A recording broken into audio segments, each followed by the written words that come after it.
చిన్న తలనొప్పి వచ్చింది, పెద్ద ప్రాబ్లం ఏమైనా ఉందేమోనని గూగుల్లో కంటిన్యూస్గా వెతుకుతున్నారా?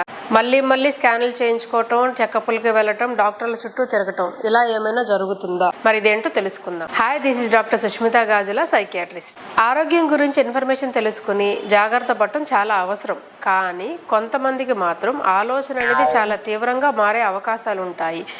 చిన్న తలనొప్పి, కడుపులో నొప్పి, మోషన్ అవ్వటం, ఎక్కువగా చెమటలు పట్టడం లాంటివి జరుగుతున్నప్పుడు బ్రెయిన్ ట్యూమర్ ఉందేమో, పొట్టలో క్యాన్సర్ వచ్చిందేమో, ఇంకేదైనా జబ్బు ఉందేమో అని ఆలోచన అనేది కంటిన్యూస్గా వాళ్ళ మైండ్లో రన్ అవుతూ ఉంటుంది. ఆటోమేటిక్గా ఆలోచన వచ్చినప్పుడు ఏం చేస్తారు? భయము, ఆందోళన.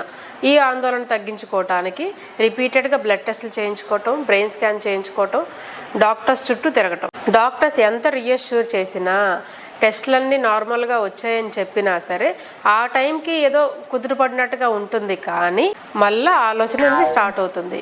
కోవిడ్ వచ్చేసింది, లేకపోతే హెచ్ఐవి నాకు వచ్చేసింది, ఇంకేదో మేజర్ క్యాన్సర్ ఏదైనా ఉందేమో. ముఖ్యంగా ఎలా మారుతుందంటే ఆలోచన, డాక్టర్స్ ఏదైనా మిస్ అవుతున్నారు, లేదా ల్యాబ్ టెస్ట్లో ఇంకా ఏదో మిస్ అవుతున్నాం, ఇంకేవో టెస్టులు చేయించాలి, ఇంకెక్కడికైనా వెళ్ళాలి, ఇంకేదైనా ఒపీనియన్ తీసుకోవాలి అని కంటిన్యూస్గా హాస్పిటల్స్ చుట్టూ తిరుగుతూనే ఉంటారు. ఇంట్లో వాళ్ళతో ఫ్రీక్వెంట్ రీఅష్యూరెన్స్ కోసం ట్రై చేస్తూ ఉంటారు. నేను బాగానే ఉన్నా కదా, డాక్టర్ బాగానే చెక్ చేశారు కదా, నిజంగానే రిజల్ట్స్ నార్మల్ వచ్చాయంటావా, ఇంకేదైనా ప్రాబ్లం ఉందేమో అంటావా అని చెప్పి పక్కన వాళ్ళు అడుగుతూనే ఉంటారు. వాళ్ళకు వాళ్ళు కూడా ప్రాబ్లం ఉందేమో నాకు నేను తెలుసుకుందాం, ఆటోమేటిక్గా మనకున్న గూగుల్ సెర్చ్ చేస్తూనే ఉంటారు. ఆర్టికల్స్ చదవటం, ఫర్ ఎగ్జాంపుల్ హెడేక్ వచ్చిందా, ఏంటి నాకు హెడేక్ ఏమేమి వస్తే నాకేమేమి ఉండుండొచ్చు, లేదా ఫ్రీక్వెంట్గా జలుబు చేస్తుందా, ఏం జరుగుండొచ్చు. దీంతోపాటు కొత్తగా నా శరీరంలో ఏమైనా మార్పులు వస్తున్నాయేమో, ఓకే ఈరోజు నాకు చెమట ఎక్కువ పెట్టింది, ఏదైనా జరుగుండొచ్చా, మొహం కొంచెం రెడ్గా అయింది, ఏదైనా జరుగుండొచ్చా, మొటిమలు వచ్చినాయి, ఏదైనా జరుగుండొచ్చా. ఇలా కంగారు అనేది పెరిగిపోతూ, కంగారు పెరిగినప్పుడల్లా మామూలుగా మనకి హార్ట్ బీట్ అనేది తెలియదు. కానీ ఎప్పుడైనా కంగారు పెరిగి ప్యానిక్ అటాక్లా మారితే హార్ట్ బీట్ కూడా తెలుస్తుంది. తెలిసిన వెంటనే మళ్ళీ అగైన్ ఇంకొక ఆలోచన, హార్ట్లో ప్రాబ్లం స్టార్ట్ అయిపోయిందేమోనని. ఇలా రకరకాలుగా హెల్త్ గురించి అవసరానికి మించి ఎక్కువగా ఆలోచనలు పెరిగిపోయి కంటిన్యూస్గా మన టైము, ఎనర్జీ, మనీ అంతా దాని మీదే ఉండడం వలన రెగ్యులర్ యాక్టివిటీస్ కూడా ఎఫెక్ట్ అవుతాయి. దీన్ని ఇల్నెస్ యాంగ్జైటీ డిజార్డర్ అంటారు. ఇది శారీరక ఇబ్బంది కాదు. డాక్టర్ సరిగ్గా చెక్ చేయలేదేమో, నాకేదో ఆందోళన ఉంది, నాకేదో భయం ఉంది, ఖచ్చితంగా సీరియస్ ప్రాబ్లం డిటెక్ట్ అవ్వట్లేదు అన్న ఆలోచనతో లైఫ్ అంతా పోతూ ఉంటే ఖచ్చితంగా అది మానసిక ఇబ్బందిని గుర్తించండి. దీనికి ఎంత ఎర్లీగా సైకియాట్రిస్ట్ దగ్గరికి వెళ్తే అంత మంచి హెల్ప్ ఉంటుంది. ఇలా హెల్త్ యాంగ్జైటీ ఉన్న వారికి శరీరంలో జరిగే చిన్న మార్పులు కూడా ఏదో భయంకరమైన ఇబ్బంది వచ్చిందేమో అనే ఆలోచన వస్తూ ఉంటుంది. యూజువల్ గా పాస్ట్ ఎక్స్పీరియన్స్ లో నిజంగానే చిన్నతనంలో ఏదో ఒక శారీరక ఇబ్బందితో సఫర్ అయి ఉన్న వాళ్ళు కానీ, లేకపోతే వాళ్ళ ఇంట్లో వాళ్ళు ఎవరైనా సంబంధించిన వాళ్ళు మేజర్ హెల్త్ ప్రాబ్లమ్ తో సఫర్ అయ్యి ఉండి చిన్నప్పటి నుంచి అది చూసి పెరగటం వల్ల వాళ్ళకు కూడా వస్తుందేమో అన్న భయం అనేది ఏర్పడుతుంది.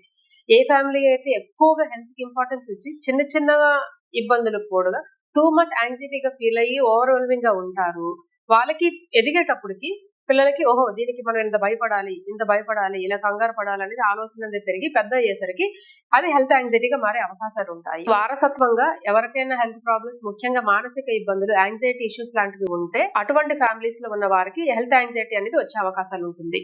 దీంతో పాటు తెలియకుండా దిగులు, కోపము, ఎడిక్షన్స్ లాంటివి ఉన్నా సరే యాంగ్జైటీ అనేది పెరుగుతుంది. ఆడవారికి కానీ మగవారికి కానీ ఎవరికైనా రావచ్చు. యూజువల్ గా టీనేజ్ లో స్టార్ట్ అయ్యి వయసు పెరిగే కొద్దికి శరీరంలో మనం చాలా మార్పులు చూస్తాం. ఆ మార్పుల్ని ఏదైనా ఇబ్బందిగా ఉందేమో ఎక్కువగా ఊహించుకోవటం వల్ల ఇది ఇంకా పెరిగి వర్సన్ అవుతుంది అనమాట. ఆబ్వియస్ గా మనకు ఆలోచన వచ్చినప్పుడు ఏం చేస్తారు? మెడికల్ చెకప్ కోసం వెళ్ళి జనరల్ హాస్పిటల్స్ చుట్టూ తిరుగుతూ ఉంటారు.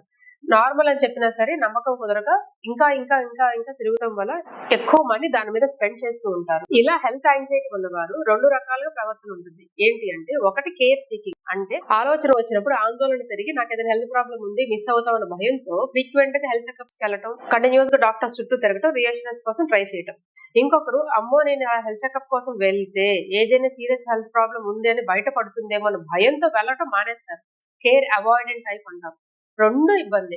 ఒకటి ఫైనాన్షియల్ కాస్ట్ ఎక్కువ అవుతుంది, రెండు ఎమోషనల్ కాస్ట్ ఎక్కువ అవుతుంది. ఎందుకంటే వాళ్ళలో వాళ్ళే ఉండి భయం, ఆందోళనతో లైఫ్ కి చుట్టూరు ఉన్న పరిసరాలకు దూరం అయిపోయి ఐసోలేట్ అయిపోయి వారు కుంగిపోతూ ఉంటారు లోపల.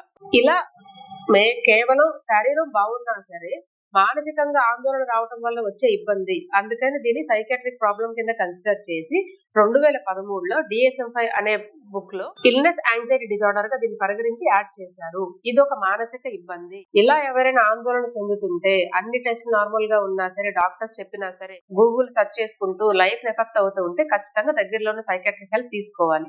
మరి వెళ్తే ఏం చేస్తారు? ఫస్ట్ అసెస్ చేస్తారు. ఓన్లీ హెల్త్ ప్రాబ్లమే ఉందా, లేదు అంత బానే ఉంది. దెన్ ఆందోళన వస్తుంది. ఎందుకు వస్తుంది, వచ్చినప్పుడు వీళ్ళు ఏం చేస్తున్నారు, ఏం చేయకూడదు, ఏం చేయాలనేది గైడెన్స్ ఇస్తారు. ఇన్ కేస్ ఇఫ్ నీడెడ్ ఉంటే కౌన్సిలింగ్ థెరపీస్ అంటే కాగ్నిటివ్ బిహేవియరల్ థెరపీ అంటే హెల్త్ ప్రాబ్లం ఉందని ఆలోచన రావడం వలన వచ్చిన భావం ఏంటి, యాంగ్జైటీ. అది పోగొట్టుకోవడానికి చేస్తున్న బిహేవియర్ ఏంటి, ఫ్రీక్వెంట్ గా చెకప్ చేయించుకోవడం.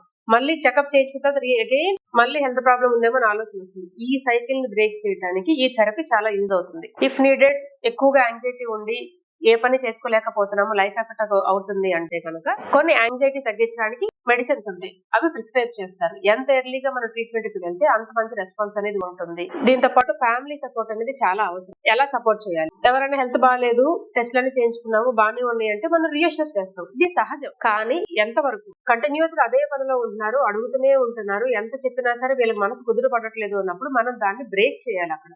సో రీఅష్యూరెన్స్ అనేది ఆపాలి. ఎలా ఆపుతాము? నీకు బాగానే ఉందిలే అని తీసి పారేయకుండా, లేకపోతే నీకేం లేదు అయినా సరే నువ్వు కంగారు పడుతున్నావు అని కొంచెం కమాండింగ్ గా చెప్పకుండా, నువ్వు ఇలా రీఅష్యూరెన్స్ అడుగుతున్నావు ఓకే అంటే దానికి స్పందించొద్దు. ఫస్ట్ అక్కడికక్కడ అది ఆపేయండి, ఆపేసి టాపిక్ చేంజ్ చేయండి. ఇలా అప్పుడు స్పందించకపోవటం వలన ఆ టైంలో వాళ్ళకున్న యాంగ్జైటీని వాళ్ళే ఫేస్ చేస్తూ ముందుకు వచ్చి ఆ యాంగ్జైటీ నుంచి బయటపడడానికి హెల్ప్ అవుతుంది.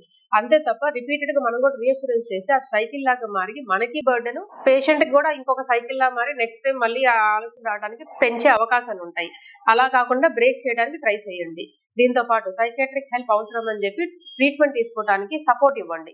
కొంతమంది యాంగ్జైటీ తగ్గించుకోవడానికి డ్రగ్స్, ఆల్కహాల్ లాంటివి హెల్ప్ తీసుకోవడానికి ప్రయత్నిస్తూ ఉంటారు. అలా చేయటం వలన ఆ టైంకి మీకు హెల్ప్ వచ్చినట్టు అనిపిస్తుంది, కానీ లాంగ్ రన్ లో గ్రాడ్యువల్ గా యాంగ్జైటీ అనేది ఇంకా ఎక్కువ పెరుగుతుంది. అలాంటివి అవాయిడ్ చేయండి. Regular exercise, healthy food, sleep కి ఇంపార్టెన్స్ ఇస్తే దీని నుండి మనం చక్కగా బయటపడవచ్చు. Thank you.